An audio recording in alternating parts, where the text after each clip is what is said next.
C'est très intéressant que ça vienne en dernier lieu parce qu'on va effectivement changer un peu de monde, je pense. À la fois une série de choses que Laure et Dominique ont dit, Aurore et Dominique ont dit, sont absolument, disons, ça crève les yeux, qu'il faut absolument un changement de la logique du secteur bancaire, des secteurs bancaires, du secteur bancaire international. En même temps, on peut aussi, et Dominique vient de le dire, il y a aussi déjà des banques qui essayent de s'y prendre autrement. C'est de ça que je voudrais parler pour compléter d'une certaine manière le tableau. Alors, juste pour vous situer l'objet de mon intervention ce soir, c'est je ne vais pas prétendre que le changement de logique des banques soit le seul élément d'un vrai changement de la finance et de la monnaie en direction de la transition. Si on voulait vraiment avoir une image complète de ce qui est nécessaire de faire aujourd'hui pour réellement insérer la finance et la création monétaire dans une vraie dynamique sérieuse de transition, parce qu'il faut bien dire aujourd'hui, je pense que Dominique sera d'accord, c'est pas très sérieux ce qu'on est en train de faire encore aujourd'hui. On va faire des tout petits pas, mais globalement, politiquement et au niveau des grands acteurs économiques, c'est vraiment pas sérieux. Si on voulait être vraiment sérieux, on devrait avoir... alors, il y a des choses qui ont malheureusement sauté en PDF. Donc je ne peux pas vous montrer l'ensemble, non, tant pis. Il faut d'une part une option politique de fond pour la transition, on ne l'a pas pour l'instant, mais il la faut absolument. Et une fois qu'on a ça, on peut avoir effectivement une réglementation bancaire style BAL 4, Dominique en a un peu parlé, avec un changement complet de la réglementation pour obliger en gros les banques à financer à inclure les risques écologiques et plus que ça, le contenu écologique des projets dans les critères les enveloppes autorisées de crédit qu'elles ont le droit de faire. Et cette réglementation de Bâle 4 pourra à ce moment-là influer sur la manière dont les banques créent de la monnaie, font du crédit, avec je dirais un impact pro-écologique ou éco-social maximal. Ce n'est pas du tout le cas aujourd'hui, mais c'est absolument nécessaire. À côté de ça, on peut très bien imaginer une émission monétaire publique sans dette qui permette, c'est un peu la thèse de Gaël Giraud et d'autres gens, de financer des infrastructures politiques vertes, éventuellement aussi de verser une forme ou l'autre de revenus de base de transition écologique, gros débat.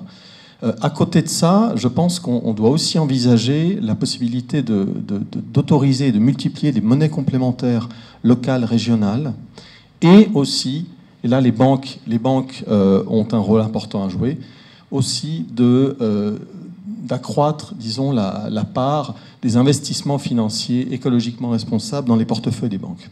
Tout ça doit se faire en même temps, et les banques ne sont pas du tout les seuls acteurs de tous ces changements, mais elles en sont un maillon important parce que, comme Dominique Clion l'a dit, elles ont un rôle important qui est de faire des crédits, de plus en plus aussi faire des investissements en bourse, mais leur rôle social de base, c'est de faire des crédits. Il y a donc un levier du crédit bancaire.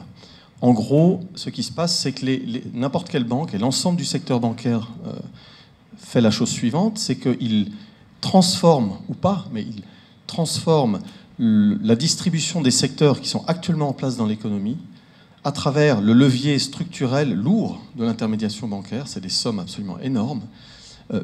Il transforme la distribution actuelle des secteurs économiques en potentiellement une nouvelle distribution des secteurs. Alors la question, c'est laquelle ? Quelle est la vision du monde que les banques aujourd'hui défendent ? Vers quoi oriente-t-elle l'économie, ce grand paquebot ?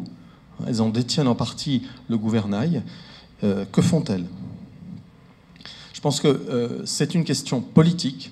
Et donc, les acteurs bancaires, dans leur ensemble, sont des acteurs politiques. Ils refusent absolument qu'on leur mette cette étiquette. Il faut la leur mettre.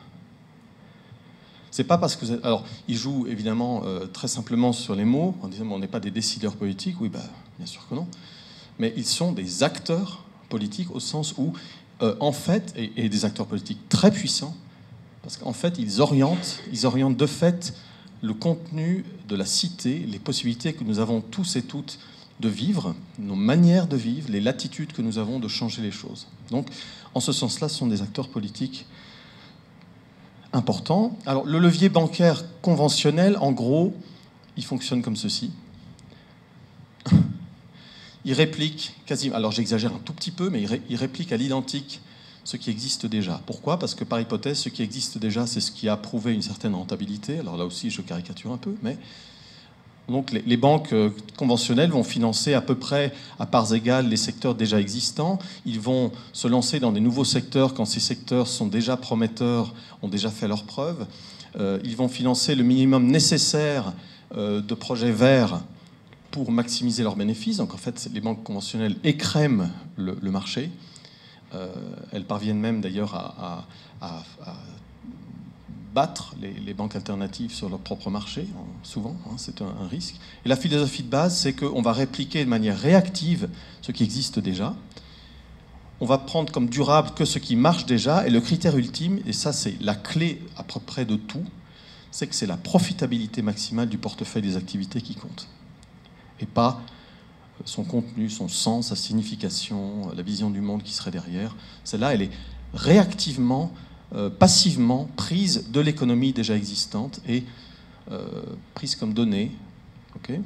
Alors, je pense que, là aussi, peut-être en caricature un tout petit peu, mais pour les besoins de la cause, le levier bancaire alternatif, il fait quelque chose comme ceci. C'est-à-dire qu'il prend l'économie telle qu'elle est, au départ, et puis il n'essaie pas du tout de maximiser son profit. Les banquiers conventionnels, quand ils voient le portefeuille de crédit et d'investissement en bourse d'une banque alternative, ils s'arrachent les cheveux. Ils disent, mais ils sont complètement fous, ces gens. Mais qu'est-ce qu'ils font ? Enfin, ils se privent de 80% de leur possibilité de profit. On y reviendra. En fait, ce que fait une banque alternative, c'est qu'elle surreprésente dans son portefeuille les secteurs qui devraient être des secteurs d'avenir, qui devraient, selon elle, faire le plus gros de l'économie de l'avenir. Donc il y a une sorte de projection vers l'avenir et on conteste de manière proactive ce qui existe. On prend bien sûr aussi des activités conventionnelles dans son portefeuille. Les banques alternatives font des prêts hypothécaires non écologiques, non sociaux, en partie, prêtent aussi parfois à des projets économiques standards pour diversifier les risques, pour gérer le risque. Mais globalement, on prend comme durable ce qui correspond vraiment à notre vision du monde en tant que banquier alternatif, avec comme critère ultime de construire, si possible, de façon cohérente, une économie différente dans notre portefeuille. C'est la seule chose sur laquelle on a pouvoir. Ce qui arrivera au total, on n'en sait rien, mais dans notre portefeuille, on veut ça, à droite, par exemple. D'accord ? Alors, il y a Dominique a parlé des bilans des banques, c'est malheureusement là-dedans que ça se déroule. Donc l'idée, c'est d'analyser les bilans des banques pour voir comment elles répondent à différentes questions. Alors là aussi, il y a pas mal de choses qui ont sauté, je suis vraiment navré. Il y a en gros 8 questions que l'on peut se poser. Alors, je vais les lister ici. D'où viennent les dépôts de nos clients ? Comment est-ce qu'on obtient notre capital, de nos actionnaires notamment ? Pourquoi est-ce qu'on se lance dans la finance de marché, si on le fait ? C'est-à-dire, à côté des crédits, pourquoi est-ce qu'on fait aussi les placements en bourse, etc. Quatrièmement, combien de leverage... Alors ça, c'est la question de la création monétaire. De combien multiplions-nous nos dépôts en crédit, ou plutôt, comment utilisons-nous les dépôts que nous avons pour les multiplier en crédit de manière à créer des dépôts supplémentaires par la suite pour tout rééquilibrer. En gros, quel est le levier que la banque utilise pour créer de la monnaie ? Pourquoi est-ce qu'on investit pour notre propre compte, si on le fait ? Où est-ce qu'on place ou garde nos liquidités excédentaires ? Et puis les 2 grosses questions, bien sûr, quels sont les impacts de notre politique de crédit et de notre politique de placement ? Dominique a donné quelques exemples sur les impacts désastreux que ces politiques ont dans les banques conventionnelles. Alors, un cas concret, alors, donc, la banque alternative suisse, non pas pour la présenter comme le cas le plus vertueux, le plus formidable, mais parce que c'est celui que je connais. Depuis quelques années, j'ai le privilège d'être étroitement associé à cette banque en tant que scientifique, donc en faisant du conseil et de la formation à l'intérieur de cette banque. Et alors, les historiens ont écrit il y a quelque temps un livre sur cette banque et ils se disent, en fait, il s'agit pour la banque alternative d'une expérimentation sociale et politique. C'est pas simplement une banque. Avec comme fenêtre une critique vis-à-vis de l'essor de la place financière suisse sous la forme d'une institution financière. Donc l'idée, c'est de faire une banque qui, par la manière de faire de la banque, critique les banques conventionnelles. Ça, c'est...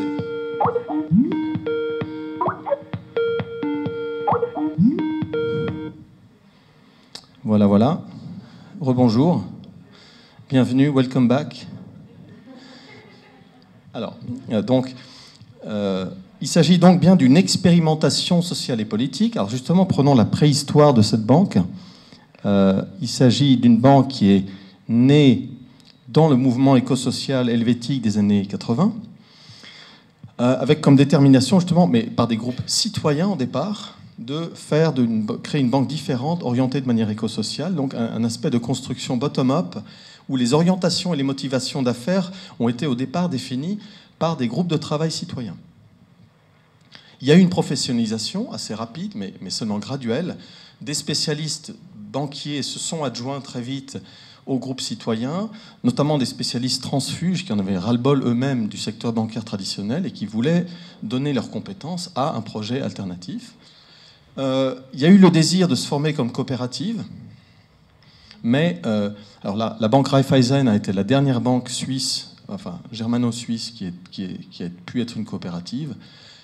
Quand on est arrivé aux années 90, la commission bancaire de la Confédération a refusé que la banque soit une coopérative en disant les coopératives ne sont pas un modèle d'affaires sérieux pour une banque. Il faut être sérieux, donc vous ne pouvez pas être une coopérative.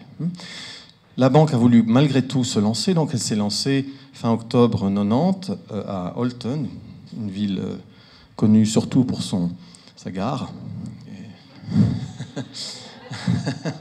Sa grande gare, une grande nœud ferroviaire en Suisse allemande.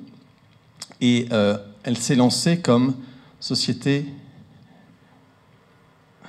Pourquoi ça passe plus, là ? Ah, voilà, ok, merci. Elle a donc une diversité de racines historiques, tout un peu liées au mouvement 68 et post-68. Le mouvement ouvrier et toute une série de personnes liées à la critique du capitalisme. Des mouvements de libération du tiers-monde, dont la déclaration de Berne, qui se trouve, dont la branche romande se trouve ici. Des mouvements ou des personnes, disons. Je ne dis pas que des mouvements entiers se sont engagés directement, mais des personnes appartenant à ces mouvements de protestation contre les destructions écologiques et les centrales nucléaires, dont le VVF déjà à l'époque. Et des mouvements féministes, c'est à noter, parce que tout ça a bougé ensemble à l'époque et a influencé le modèle d'affaires de la banque. Ce qui est intéressant, c'est que c'est une banque donc neuve, dont le modèle d'affaires n'est pas enraciné dans la longue histoire de la Renaissance et de la modernité, comme beaucoup de grandes banques classiques. Alors, je prends ce que les historiens ont relevé. Pas de participation, alors c'est ce qui était au début, ça a changé un peu depuis, mais pas de participation des opérations boursières, depuis elle le fait. Pas d'activité financière internationale, pas de travail avec des fonds d'origine douteuse, confinement aux opérations classiques d'épargne et de crédit, contraintes de directives éthiques et écologiques claires dans la politique d'investissement, et un abandon partiel du secret bancaire, bien avant toutes les lois, et une stricte égalité homme-femme. Tout le monde ne sera peut-être pas entièrement d'accord au sein du staff de la banque qui est une stricte égalité, mais en tout cas, il y a un effort prononcé et surtout un discours là-dessus qui est explicite. Alors, la banque aujourd'hui a un bilan très petit, minuscule. Elle fait une fraction infime du secteur bancaire suisse. C'est donc, objectivement parlant, un acteur de niche, mais je pense que c'est très bien comme ça parce que ça lui permet, j'y reviendrai, d'être une sorte d'écosystème qui nous montre en taille miniature ce qui est nécessaire pour qu'une banque de ce type-là fonctionne. On ne peut pas l'insérer simplement dans le grand bouillon d'un secteur bancaire traditionnel et lui dire « allez-y, faites concurrence à UBS et à la Société Générale ». Ce n'est pas le but. Une banque comme ça, c'est un écosystème qui doit se tenir de manière cohérente. J'y reviendrai. Elle a eu une croissance forte. Et vous voyez que ce qui est intéressant, c'est que si vous regardez les années 2006, 2007, 2008, 2009, alors il y a eu des effets sur la rentabilité, mais justement, c'est la rentabilité qui agit comme coussin, qui s'adapte. Mais au niveau des volumes de crédit, des volumes de dépôt et de la taille du bilan, il n'y a eu aucun changement, aucun ajustement, parce que c'est une banque qui n'a pas joué du tout dans les actifs risqués qui ont causé la perte des autres banques.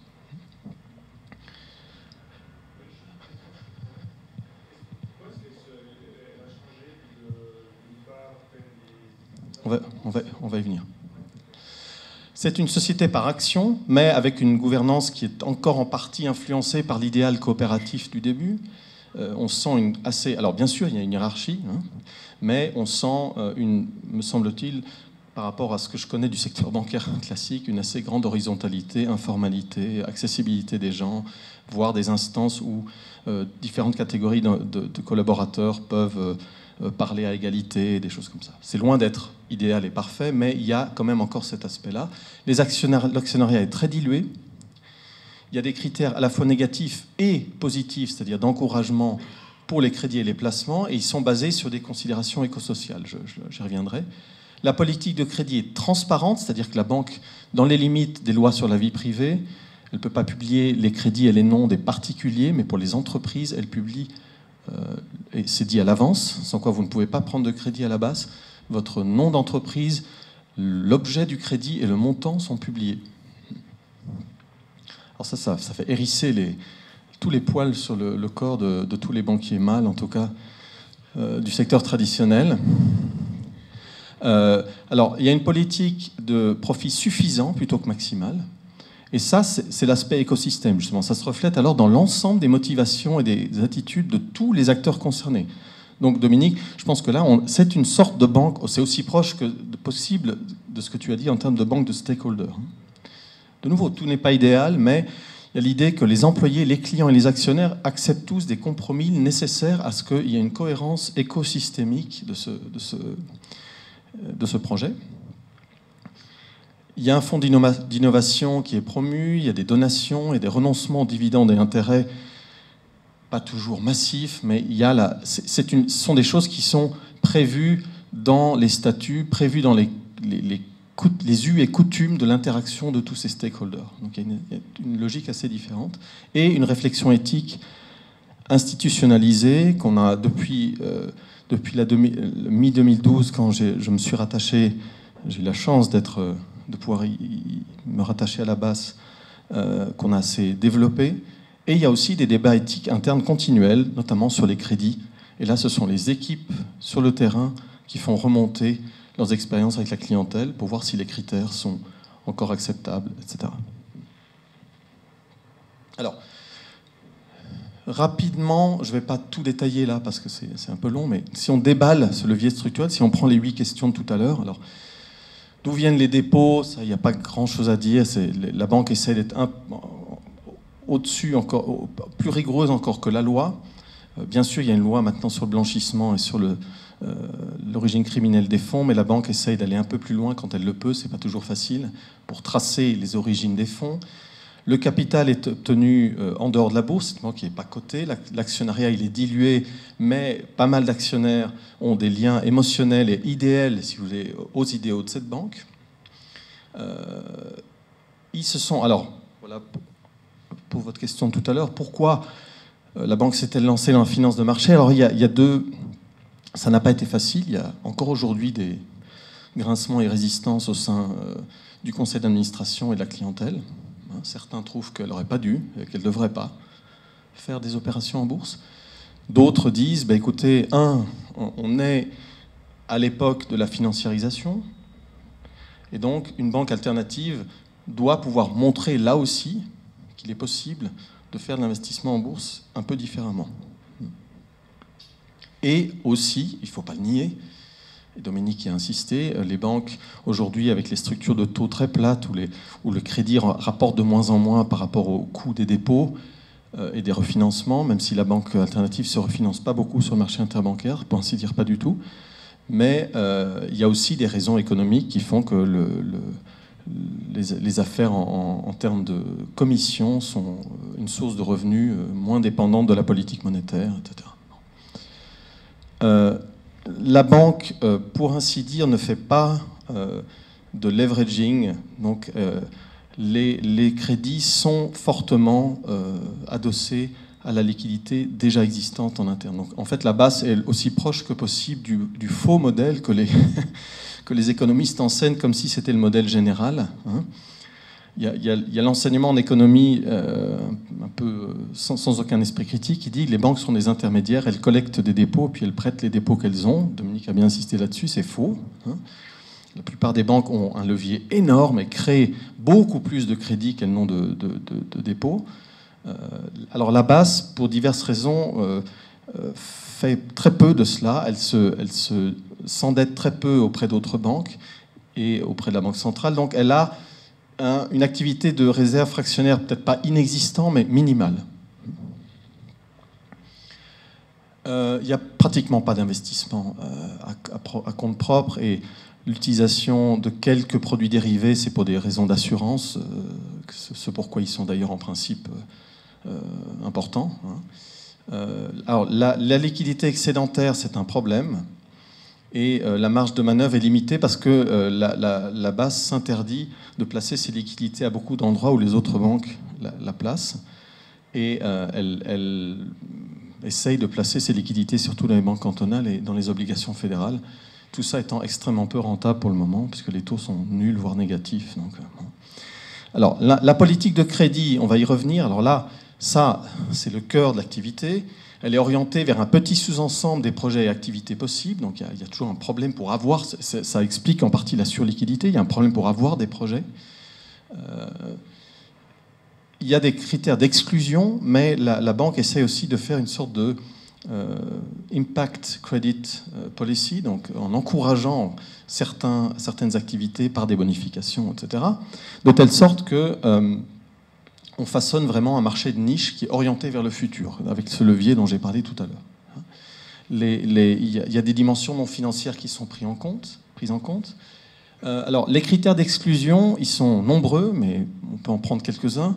Pas de financement de l'énergie nucléaire, ni de la grande industrie chimique. Alors, c'est là que les banquiers traditionnels s'arrachent les cheveux en disant « mais vous êtes vraiment des losers, quoi. Qu'est-ce que vous financez rien de ce qu'un banquier normal financerait pour un peu gagner beaucoup d'argent. » L'industrie de l'armement, la production d'énergie non renouvelable, les produits intensifs en ressources, l'agriculture conventionnelle, etc. Vous pouvez lire ça sur le site et dans les documents. Peut-être en prendre quelques autres. Pas de crédit à la consommation, pas de tout ce qui concerne les entreprises spéculatives, pas de bâtiments de luxe. Etc., etc. Donc il y a une série vraiment, une liste importante de critères négatifs pour les crédits. Et il y a aussi des critères d'encouragement. Là, ça dit un peu ce que la banque veut encourager, comment elle voudrait que l'économie de demain soit façonnée, à quoi elle devrait ressembler. Alors, inutile de dire que là aussi, les banquiers traditionnels se disent, bon ok, en fait c'est une bande de babas cool qui veulent faire de l'entreprise sociale et écologique, donc économie sociale notamment, du logement social et bâtiment, que c'est gentil et vertueux, des énergies renouvelables, de la mobilité douce, des projets bio-organiques en agriculture, des projets menés par des femmes, enfin, etc. Donc on se dit, ça c'est vraiment super, quoi. Pour gagner de l'argent, il faut surtout pas faire ça. Mais... Oui. Ouais. Oui. Ouais. Ah ben parce que, alors ça, il y a un héritage justement du côté éco-social un peu plus hard des années 60 et 70, où une partie de la médecine conventionnelle est considérée soit comme problématique en termes de la philosophie qui est sous-jacente, soit des matériaux qui sont utilisés avec l'idée que la médecine allopathique n'est pas préventive mais curative, qu'elle ne décourage donc pas du tout.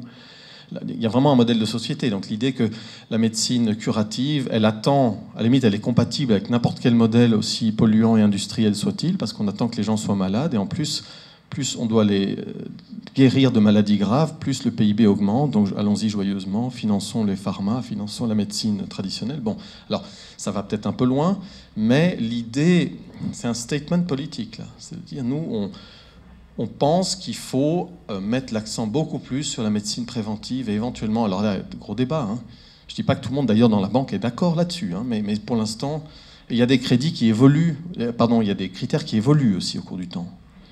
Donc j'ai dit, en ce moment même, ils sont en rediscussion en partie au sein de la banque, parce que certains veulent les moderniser, les enjeux sociaux et éthiques ont changé depuis 30 ans, donc enfin, l'idée que les critères doivent évoluer avec les réactions de la clientèle, les nouvelles priorités dans la société, etc. Mais on suit la société, pas seulement sur le plan de ce qui gagne le plus d'argent, mais de ce qui a un sens pour des orientations d'avenir. Alors, tout le monde n'est pas d'accord, mais il y a au moins ce geste politique qui me semble extrêmement important. Les portefeuilles. Alors, en 2014, la banque a fait une étude assez importante d'évaluation de l'impact de ces portefeuilles. Et pour les crédits, ils sont arrivés au chiffre de 82% de crédits qui ont un impact sur l'économie réelle, et qui ne sont pas donc des crédits ni spéculatifs, ni simplement allant dans le sens de ce qui se fait déjà dans l'économie mainstream. Donc il y a vraiment l'idée d'un impact important de ce côté-là. Alors, dernière question, quel est l'impact de notre politique de placement? Alors là, il y a eu des grands débats pour savoir s'il fallait entrer sur le marché primaire, sur le marché secondaire surtout. Est-ce qu'il faut, en fait, acheter des actions et les revendre? Est-ce que ça a un moindre impact sur l'économie? Bon, gros débat qui n'est pas terminé, d'ailleurs, au sein de la banque. Mais la réflexion éthique, au moins, a lieu. Je ne pense pas qu'il y ait beaucoup d'autres banques dans lesquelles cette question est même posée. Si vous la posez, vous êtes viré, puis c'est tout. On vous dit, va bosser ailleurs. Enfin, c'est bon. Et alors, du coup, la philosophie de base, c'est de l'investissement socialement responsable plus de l'impact investment, en gros. Donc, on restreint très fortement l'univers des titres en disant il y a 45 000 types d'actions dans le monde, on va en garder entre 2 et 300 qui passent notre filtre économique, écologique, social et en termes d'impact. Et puis, on évalue autant que possible, parce que les moyens en personnel ne sont pas très importants, mais on évalue autant que possible en continu les différentes entreprises en question pour voir qu'est-ce qu'on garde dans notre univers de titres et qu'est-ce qu'on en sort et qu'est-ce qu'on y met éventuellement. Donc c'est un processus, ce que j'aime bien, c'est que c'est un processus très réflexif, très, je vais dire, posé. Alors dans le concret du quotidien de la banque, c'est pas toujours très posé, il y a un niveau de stress qui est assez élevé. Enfin, bon, rien n'est idéal dans tout ça, mais le projet est vraiment intéressant dans le sens où on dit on va essayer de faire de l'investissement en bourse sur un minuscule sous-ensemble de titres qui nous paraissent, là aussi, mettre en évidence une sorte d'univers cohérent, ou en tout cas minimalement problématique, où si l'économie mondiale ressemblait à ces 200 titres, on serait déjà beaucoup mieux que si on y ajoutait tous ceux qui sont, comme a dit Dominique, dommageables pour l'environnement, dommageables pour l'emploi, dommageables pour les collectivités locales, dommageables pour etc. Donc, il y a cette tentative-là. La question, est-ce que c'est une vision cohérente de l'alternative? Oui et non. Il ne faut pas se leurrer. Il y a une sélection spécifique à la base qui restreint l'univers, aussi bien pour les crédits, vous l'avez vu, que pour les placements. Donc, on resserre ce sur quoi on s'autorise à faire des opérations. Bon. Ça implique toute une différence de logique sur la priorité ou non du profit par rapport à d'autres critères. Une fois, j'étais à une soirée, une table ronde avec un représentant d'UBS pour l'investissement responsable. Je lui ai dit, en gros, je pense que la différence entre nos banques, c'est la suivante, c'est que UBS, ils se disent, regardons le tout, les milliers, les dizaines de milliers d'investissements possibles dans le monde, et on prend tout ce qui maximise notre profit. D'où, comme a dit Dominique, l'incroyable rentabilité de ces banques. Alors que la logique de la base, sans vouloir l'idéaliser de nouveau, mais c'est de dire, bon, qu'est-ce qu'on a envie de faire, nous, en termes de projet social? Regardons un peu. Est-ce que, quand on se restreint à ce qu'on a envie de faire, est-ce que la rentabilité sera quand même suffisante? Si oui, on fait une banque. Ça a été le pari. Si pas, on ne fait pas de banque. On ne va pas faire une banque pour faire du fric. On fait une banque qui gagne de l'argent, sinon elle ne peut pas payer ses employés ni rien, mais pas au-delà, et en compromettant le moins possible, bien sûr. Il y a toujours des compromis, il faut diversifier les portefeuilles, il faut gérer les risques, on ne peut pas être complètement angélique, mais on essaye autant que possible de s'auto-limiter dans la rapacité d'aller chercher des projets supplémentaires qui gagnent plein d'argent. Donc il y a une réflexion active, c'est ce que j'aime beaucoup là-bas, en essayant en fait, de maximiser les chances d'une transition vers un nouveau modèle social. Alors, c'est très compliqué, parce que, justement, le portefeuille alternatif, si vous regardez dans le bilan de la banque, dans son actif, et aussi hors bilan dans ses portefeuilles d'actions, d'actifs financiers, donc crédit et placement, le portefeuille qui se dégage, il est alternatif, ça c'est clair. Alors là, vraiment, j'ai dit, les banquiers traditionnels disent, mais ils sont complètement fous, ces gens-là. Et en même temps, c'est pas représentatif pour l'instant d'une économie alternative complète capable de s'autosuffire. On est bien d'accord. Je veux dire, si la base était la seule banque en Suisse, l'économie suisse ressemblerait à... D'accord. Donc il y a quand même ce paradoxe-là. Mais je pense que ce n'est qu'en partie un paradoxe, parce que c'est vrai pour n'importe quel programme politique. On met des accents sur des choses dont on veut qu'elles avancent. Donc on ne peut pas sans arrêt contenter tout le monde en faisant la moyenne de tout ce qui se fait déjà, de ce qui est le plus rentable, parce qu'à ce moment-là, on est sûr qu'on ne va pas influencer la société. On ne sera pas un acteur de changement social. Donc la plupart des banques, il faut le dire brutalement, sont des acteurs politiques par essence conservateurs. Parce qu'elles n'impulsent pas le changement social, ou si elles l'impulsent, c'est uniquement dans la direction d'encourager ce qui est le plus rentable. Alors dire, a priori, que le plus rentable égale le plus socialement utile, ça a un nom. Ça s'appelle le néolibéralisme. Où on dit, c'est la rentabilité d'un projet qui, par là même, parce qu'il est rentable, signale qu'il est voulu par les gens, donc il est socialement utile. Or, les gens, c'est souvent une minorité, Dominique l'a aussi dit, c'est pas... Donc, il y a là une vision totalement, à mon avis, perverse de la démocratie, du marché, de la validité du profit comme indicateur d'utilité sociale. Et ce qu'essaye de faire la banque, et j'essaye de les y aider aussi en y réfléchissant, c'est pas évident toujours, mais c'est de renverser cette logique. Du coup, ça pose tout le problème de qu'est-ce que c'est un acteur politique alternatif, économique alternatif, qui est forcément minoritaire, qui est forcément pas cohérent. Mais si on les en accuse trop tôt, on tue la tentative de démarche politique qui est derrière.